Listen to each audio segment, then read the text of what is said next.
Hey, what's up, everybody? Ryan's over here. Mike. I'm gonna try not to be long. This is not. Yeah. Uh, Little quick run over. Talk about uh new fake IDW thundercracker. Uh, I've been checking them out. I just took them out the box, maybe. Took them out the package about 20 minutes ago or so. 10:29 Pacific Coast time here in Cali, and I would have to say that's funny. Their feet, they don't look like feet. They look like, we people talk about bad feet. These are the good bot, but bad feet. It looks like a dog's toenail. Doesn't that look like a dog's toenail? Doesn't it look, how's that? It's not even a foot. It's like a dog's toenail.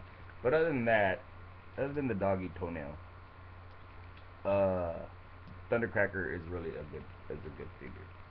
The way it's painted with the dark blue kind of hides the gaps that are in there. You know what I mean?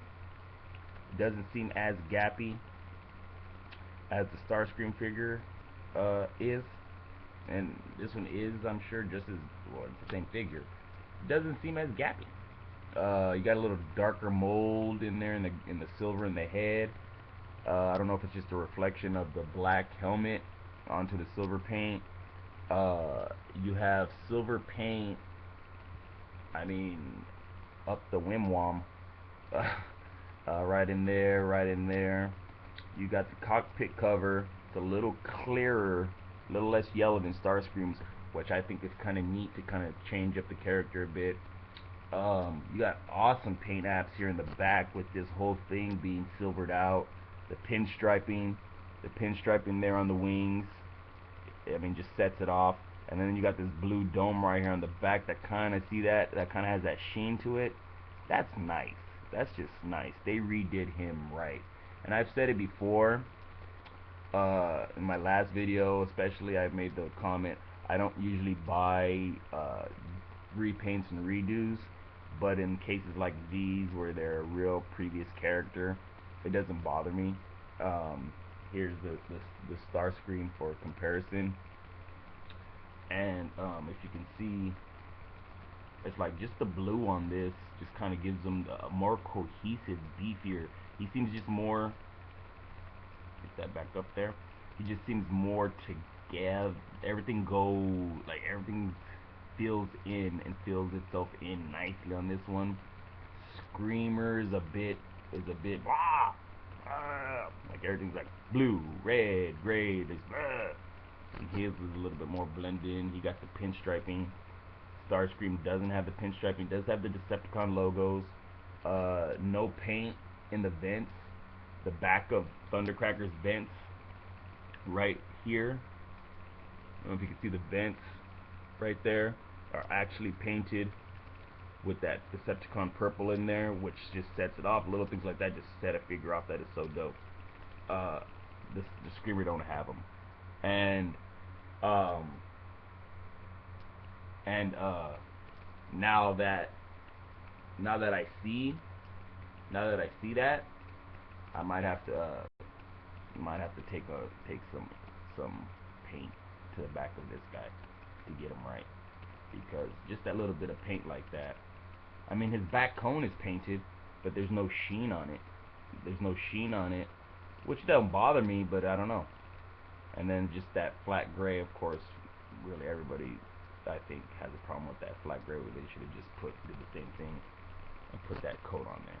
But no biggie, I'll put that coat on there. And now that I see this like that, so I'm just gonna take the Starscream and apply the same apps that they have on this Thundercracker to the Starscream. Even try to figure out, maybe they have some, I don't usually do repro labels or anything like that, but maybe they have some repro labels so I could do the pinstriping. If not, then I'll just do it myself, because this Starscream figure is a bomb figure. I enjoy this figure, but comparatively speaking to the Thundercracker figure, I usually don't say this, but really, if you were in the store and these two are sitting on the rack and you could only afford one, I would say get the Thundercracker. A lot more cohesive bot. Now I know it's hard to say, well, who buys Thundercracker and doesn't buy Starscream, but if you're just going by character, then by all means, you know, Starscream is Starscream. He's the leader. Then get the Starscream. But if you're into, if it matters to you, the efficiency of like paint and then, you know, quality and of the bot, and I don't want to say there's more quality in this bot than in the Starscream, but it just seems, again, it just seems more cohesive. It just seems like a more cohesive bot. The blues, excuse me, the blues in it uh, don't allow your eyes to read around too much. It keeps your eyes here instead of everywhere else. Um, and yeah, again, that's I mean, good bot. I'm not gonna transform him. We all know what he looks like in his default mode, but I would recommend him. Uh, like again, you know, hey, don't go broke getting them. I mean, I mean, that's relative. I mean, of course, you don't want to go broke buying a toy, but I mean, this is a good figure. That's really all there is to say. Good figure, well built, good paint job, great head sculpt, which everybody knows I'm a sucker for. Good character. The character existed in any of the shows that I enjoy or comics. Got a good head sculpt, you know what I'm saying? Well built, decent paint apps. That's all I'm looking for, really. So, again, IDW Thundercracker. He's a getter. He's a getter. I haven't seen a whole bunch of these, to tell you the truth, either. So I don't know what's up with that. So again, IDW Thundercracker. Comparison with Starscream, even though he's loaded up with the weapons. Um, Thundercracker's the better figure. Orion Zero, be good. 1.